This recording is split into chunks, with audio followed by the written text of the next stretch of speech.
내가 깨끗하니 이 제목으로 하나님 말씀 전하겠습니다.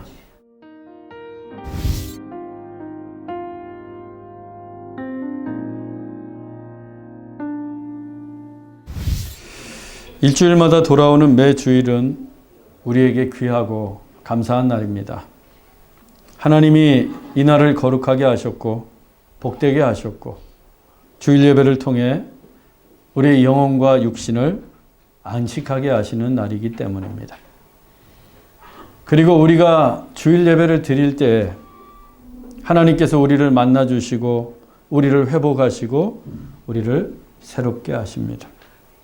또 우리의 찬송을 받으시고 우리의 기도를 들으시고 우리에게 말씀하십니다. 그래서 매 주일은 귀하고 감사한 날입니다. 특히 2019년 8월 11일 오늘은 더욱 뜻깊은 주일입니다. 왜냐하면 오늘이 몽골 은혜교회가 창립 예배를 드리는 날이기 때문입니다. 우리 교회가 파송한 김충석 선교사님이 그동안 몽골 땅에 복음의 씨앗을 뿌리고 눈물로 기도하시다가 몽골 사람들을 위한 교회를 개척하셨습니다. 그렇게 수개월 동안 예배를 드려오다가 소망마을이 정부로부터 허가를 받아서 마침내 오늘 그 소망마을 예배당에서 공식적인 몽골 은혜교회 창립 예배를 드리게 됩니다. 본래는 제가 몽골에 가서 축하도 해주고 설교도 해야 하는데 다음 기회로 미루었습니다. 복음의 불모지에 교회가 하나 세워진다고 하는 것은 대단한 일입니다. 그것도 선교사들이 추방을 당하고 있는 작금의 몽골의 현실 속에서는 더욱 그렇습니다. 그래서 오늘은 매우 뜻깊고 감격스러운 날입니다. 이 날을 축하하기 위해 저희 교회는 정기적으로 후원하던 선교비 외에 몽골 은혜교회 창립 예배를 위한 특별 지원금을 보내드리며 김충석 선교사님과 몽골 은혜교회 성도들을 격려해 드렸습니다. 몽골은 우리와 시차가 2시간이 나기 때문에 앞으로 약 1시간 후면 창립 예배가 시작이 됩니다. 간절히 바라기는 그 예배가 하나님께는 영광이 되고 몽골 땅에 새로운 은혜의 역사가 나타나는 예배가 되기를 소망합니다. 우리 이 시간 몽골 은혜교회 창립 예배를 위해서 우리 다 함께 기도하는 마음으로 박수 한번 치겠습니다.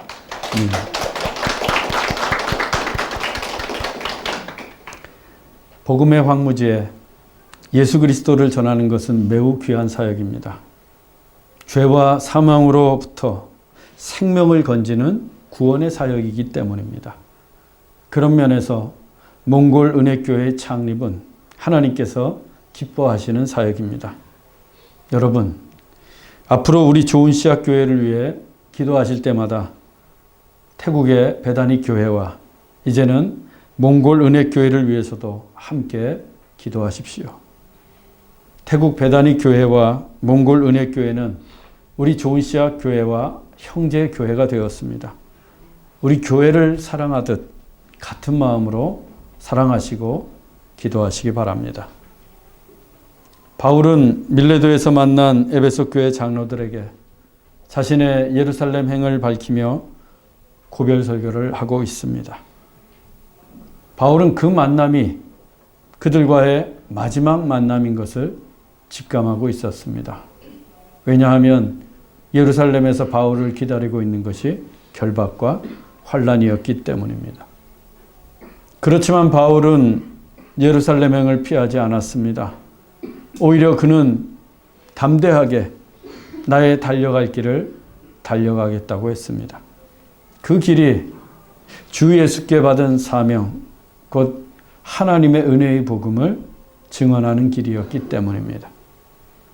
바울은 그 일을 완수하기 위해 자기의 생명조차 조금도 귀한 것으로 여기지 않았습니다. 그리고 바울의 고별 설교는 이렇게 이어집니다. 본문 25절입니다. 보라, 내가 여러분 중에 왕래하며 하나님의 나라를 전파하였으나 이제는 여러분이 다 내 얼굴을 다시 보지 못할 줄 아노라. 바울은 지난 3년 동안 에베소를 왕래하며 하나님의 나라를 전파했습니다. 그 3년 동안 에베소는 바울에게 고향이었고 집이었고 삶의 터전이었습니다.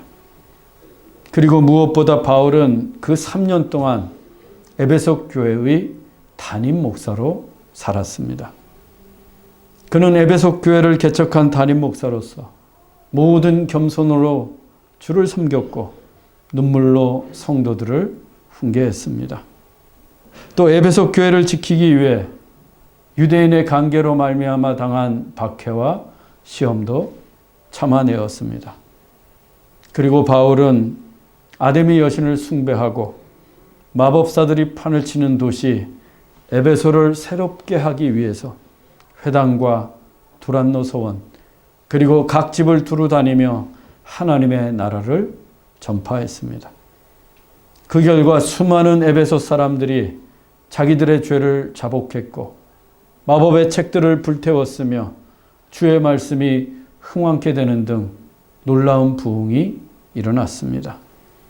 또 바울의 손수건과 앞치마만 갖다 얹어도 병이 낫고 악귀가 물러가는 기적 같은 일도 일어났습니다. 이렇듯 에베소는 사도 바울의 성공적인 목회지였습니다. 바울은 자신의 선교지 중에 가장 오랫동안 머물며 목회했던 곳이 바로 에베소입니다. 그만큼 바울은 에베소 교회를 사랑했고 에베소에 대한 많은 애정을 가지고 있었습니다. 그래서 그렇게 바쁜 선교 일정 중에도 특별히 에베소 교회 장로들을 밀레도로 부른 것입니다.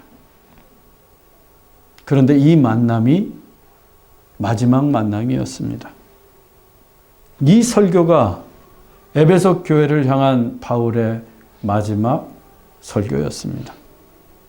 바울은 이번에 예루살렘에 가게 되면 다시는 에베소로 돌아올 수 없음을 잘 알고 있었습니다. 그래서 바울이 말합니다. 저는 압니다. 이제 여러분 모두가 내 얼굴을 다시 보지 못한다는 것을. 그러니 지금 제 얼굴을 똑똑히 보십시오. 보라, 이제는 여러분이 다 내 얼굴을 다시 보지 못할 줄 아노라. 여러분, 오늘 제가 여러분을 보는 마지막 얼굴이라면 어떻겠습니까? 게으름 피우거나 대충 아무렇게나 말씀을 전할 수 없겠죠. 오늘 이 설교가 제가 여러분에게 전하는 마지막 설교라면 정말 진심을 담아 최선을 다해서 여러분들에게 꼭 필요한 하나님의 말씀을 전하지 않겠습니까? 저는 앞으로 매 주일마다 이 마음으로 여러분의 얼굴을 마지막으로 본다는 심정으로 이 강단에 올라와 설교할 것입니다. 그리고 여러분들이 지금 보고 계신 성도들의 얼굴이 마지막이라면 어떻겠습니까? 지금 여러분 옆에 그리고 앞뒤에 계신 교우들의 얼굴을 오늘 마지막으로 보는 것이라면 어떻겠어요? 이전에 못해준 사랑, 이전에 못해준 섬김, 이전에 못해준 용서, 이전에 못다한 기도, 이전에 못다한 축복을 오늘 이 시간 다 베풀어야 하지 않겠습니까? 오늘이 마지막이라면. 그런데 여러분, 우리는 언제나 오늘이 마지막인 것처럼 살아야 합니다. 오늘 보는 성도의 얼굴이 마지막이고, 오늘 내가 베푸는 사랑이 마지막이고, 오늘 맞잡은 그 손의 감촉이 마지막이라는 마음으로 서로 사랑하고 축복하며 섬겨야 합니다. 그래야 내일이 참으로 새로운 내일이 될 수 있습니다. 사랑하는 여러분, 오늘이 마지막인 것처럼 서로 뜨겁게 사랑하시고 마음껏 축복하십시오. 저도 오늘이 마지막인 것처럼 뜨겁게 말씀을 전하고 마음껏 여러분을 축복하겠습니다. 바울은 에베소 교회 장로들에게 이제 다시는 볼 수 없는 자기의 얼굴을 지금 똑똑히 보라라고 합니다. 똑똑히 보고 자기의 얼굴을 기억해 두라는 의미입니다.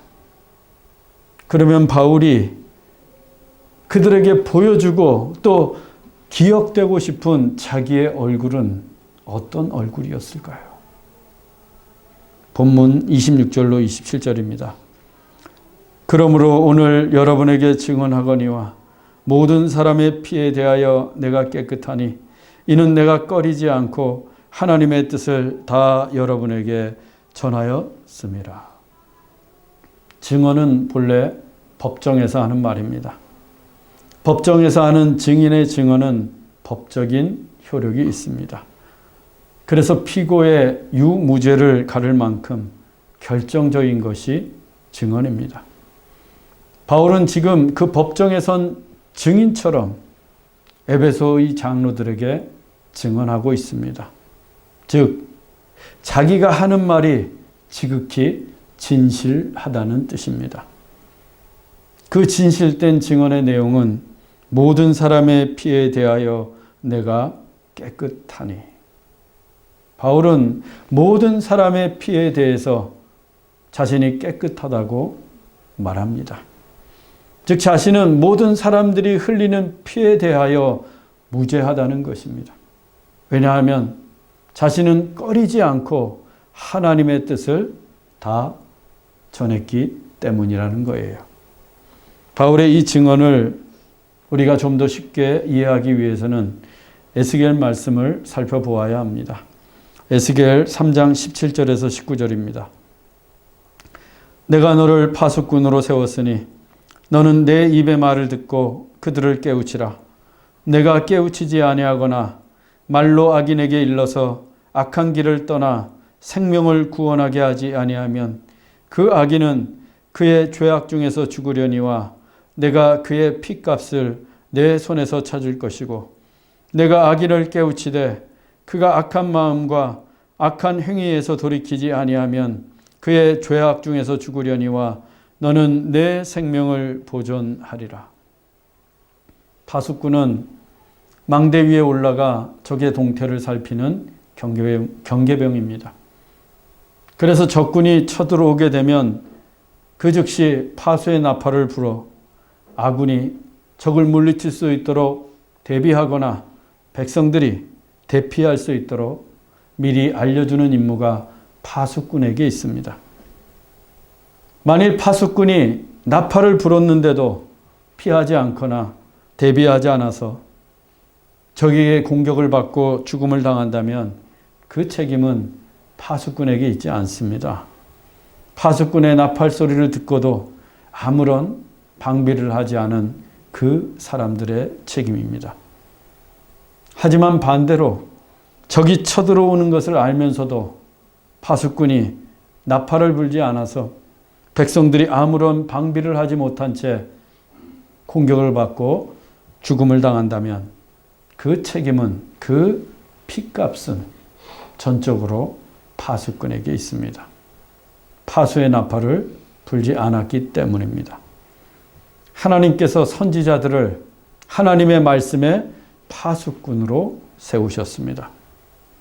파수꾼이 파수의 나팔을 불듯 선지자들은 악을 행하고 있는 이스라엘 백성들에게 그 악한 행위에서 돌이키라는 하나님의 말씀을 전해야 합니다. 만일 선지자가 하나님의 말씀을 전했는데도 악한 길에서 돌이키지 않는다면 그 사람은 자신의 죄 때문에 하나님께 벌을 받아 죽게 됩니다. 이때 선지자는 그 핏값에 대해 깨끗합니다. 왜냐하면 말씀의 파수꾼으로 하나님의 말씀을 전했기 때문입니다. 그런데 하나님의 말씀을 전해야 함에도 불구하고 선지자가 입을 다물고 그래서 악인들이 악한 행위에서 돌이키지 않았다면 그들은 자기들의 죄 때문에 죽을 것입니다. 그러나 하나님께서 그 핏값을 파수의 나팔을 붙지 않는 선지자들에게 묻겠다고 하십니다. 악인은 그의 죄악 중에서 죽으려니와 내가 그의 핏값을 내 손에서 찾을 것이고. 바울은 에베소에서 3년 동안 머물면서 파수의 나팔을 힘차게 불었습니다. 아시아에 사는 유대인과 헬라인들이 다 들을 수 있도록 꺼리지 않고 나팔을 불었습니다. 이제 그 말씀을 듣고 죄악에서 돌이키는 것은 그들의 몫입니다. 설령 그들이 죄에서 돌이키지 않아 하나님의 심판으로 멸망을 당한다고 해도 그 책임은 바울에게 있지 않습니다. 바울은 파수꾼의 의무를 다했기 때문입니다. 그래서 바울이 나는 모든 사람의 피에 대하여 깨끗하다고 말한 것입니다. 마치 법정에 선 증인처럼. 그런데 여러분, 이 말이 과연 쉽게 할 수 있는 말이겠습니까? 여러분은 모든 사람의 피에 대해 나는 깨끗하다라고 말할 수 있습니까? 저는 자신이 없습니다. 우리 교회가 아타몬으로 이전해서 2017년 4월 2일에 첫 주일 예배를 드렸습니다. 내년 4월이 되면 만 3년이 되는 겁니다. 바울이 에베소에 머물렀던 기간과 똑같습니다. 그때 우리가 바울처럼 아타몬에 사는 모든 사람들, 아니 아타몬에 사는 한인들에게만이라도 우리가 그 피에 대하여 깨끗하다고 말할 수 있을까요? 좀 더 관계를 좁혀서 아직 예수 믿지 않는 내 가족, 내 친구, 내 이웃들의 피에 대해서는 과연 깨끗하다고 자신 있게 말할 수 있겠습니까? 그분들이 예수를 믿지 않고 죄의 길에서 돌이키든 그렇지 못하든 그건 우리 책임이 아닙니다. 끝내 예수를 믿지 않아 하나님의 심판을 받고 지옥불에 떨어지는 것은 우리 책임이 아니에요. 그분들의 죄 때문입니다. 우리의 책임은 우리가 복음의 파수꾼으로서 나팔을 불었느냐입니다. 우리 교회가 바울처럼 꺼리지 않고 하나님의 뜻을 전했느냐, 이거예요.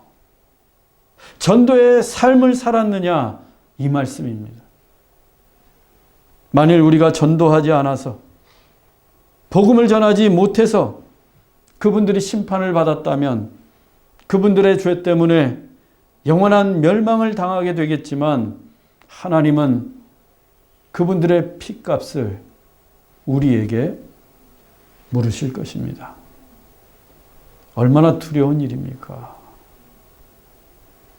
그냥 우리끼리 예수 믿고 우리끼리 구원받고 우리끼리 천국에 가는 게 전부 다가 아니에요. 우리는 이웃들의 핏값에 대해서 깨끗해야 합니다. 내 친구와 가족들의 핏값에 대해 깨끗해야 합니다. 그러려면 어떻게 하는가? 예수님을 전해야 돼요. 본문 26절로 27절을 다시 보겠습니다. 그러므로 오늘 여러분에게 증언하거니와 모든 사람의 피에 대하여 내가 깨끗하니 이는 내가 꺼리지 않고 하나님의 뜻을 다 여러분에게 전하였습니다. 바울이 모든 사람의 피에 대해 깨끗할 수 있었던 것은 그가 꺼리지 않고 하나님의 뜻을 다 전했기 때문입니다. 바울은 만나는 사람마다 가는 곳마다 어느 상황 속에서든지 하나님의 뜻을 꺼리지 않고 전했습니다. 유대인들이 관계를 부리고 회방을 놓고 핍박을 해도 바울은 꺼리지 않고 복음을 전했습니다. 무더운 날씨 탓에 에베소 사람들이 다 낮잠을 자고 쉬는 시간에도 바울은 폭염을 이겨내며 하나님의 뜻을 전했습니다. 그래서 아시아에 사는 유대인과 헬라인들이 다 바울이 전하는 주의 말씀을 들을 수 있었던 거예요. 사도행전 19장 9절로 10절입니다. 바울이 그들을 떠나 제자들을 따로 세우고 두란노 서원에서 날마다 강론하니라. 2해 동안 이같이 하니 아시아에 사는 자는 유대인이나 헬라인이나 다 주의 말씀을 듣더라. 누가의 이 기록은 결코 과장이 아닙니다. 바울은 아시아에 사는 자는 유대인이나 헬라인이나 다 주의 말씀을 들을 수 있도록 날마다 강론했습니다. 2년 동안. 아직 듣지 못한 사람이 더 있다고 생각되었다면 바울은 2년이 아니라 그 이상을 더 두란노 서원에서 하나님 말씀을 전했을 것입니다. 그래서 지금 밀레도에 있는 바울이 나는 모든 사람의 피에 대하여 깨끗하다라고 담대하게 말할 수 있는 것입니다. 바울은 에베소의 장로들에게 자신의 이 깨끗한 모습을, 깨끗한 얼굴을 보라라고 말한 것입니다. 장로 여러분, 모든 사람의 피에 대하여 깨끗한 내 얼굴을 보십시오. 다시는 볼 수 없는 얼굴이니 오늘 똑똑히 보시고 기억하십시오. 바울의 이 말이 무슨 의미이겠습니까? 에베소의 장로들도 나처럼, 바울처럼 모든 사람의 피에 대하여 깨끗하게 살라는 뜻입니다. 장로 여러분, 나는 이제 에베소를 떠납니다. 이번에 떠나면 다시는 에베소에 오지 못합니다. 그러니 여러분들에게 간곡히 부탁합니다. 내가 3년 동안 에베소에서 행했던 것처럼 여러분들도 꺼리지 않고 하나님의 뜻을 전하십시오. 그래서 여러분들도 나처럼 모든 사람의 피에 대하여 깨끗한 사람이 되십시오. 사랑하는 형제자매 여러분, 하나님께서 우리를 복음의 파수꾼으로 세우셨습니다. 그렇다면 만나는 사람들마다 꺼리지 않고 복음을 전하십시오. 내 주변에서부터 시작해서 날마다 그 지경을 넓혀가며 예수 그리스도를 전파하십시오. 그리고 땅끝에서 그 주님을 전하시는 선교사님들을 열심으로 도우십시오. 그래서 우리도 누군가의 핏값에 대하여 깨끗하길 원합니다. 복음의 파수꾼으로 거리낌이 없이 하나님의 뜻을 전하는 우리 모두가 될 수 있기를 주 예수 그리스도의 이름으로 축원합니다. 기도하겠습니다. 사랑의 하나님 아버지, 우리가 예수를 믿고 구원받게 된 것은 누군가로부터 전해들은 복음 때문이었습니다. 이제 우리가 그 복음의 파수꾼이 되어 또 다른 사람들에게 복음을 전하기 원합니다. 누구를 만나든 어디에서든 꺼리지 않고 하나님의 뜻을 전하게 하옵소서. 그래서 단 한 사람의 피에 대해서라도 깨끗하게 하옵소서. 하나님, 우리 교회에 전도의 열정이 뜨겁게 타오르길 원합니다. 날마다 전도의 지경을 넓혀서 더 많은 사람의 피에 대하여 깨끗하길 원합니다. 그리고 오늘 창립 예배를 드리는 몽골 은혜교회를 축복하여 주옵소서. 몽골 은혜교회를 통해 예수 그리스도의 복음이 꺼리지 않고 전파되게 하옵소서. 우리의 핏값을 대속하신 예수 그리스도의 이름으로 기도하옵나이다. 아멘.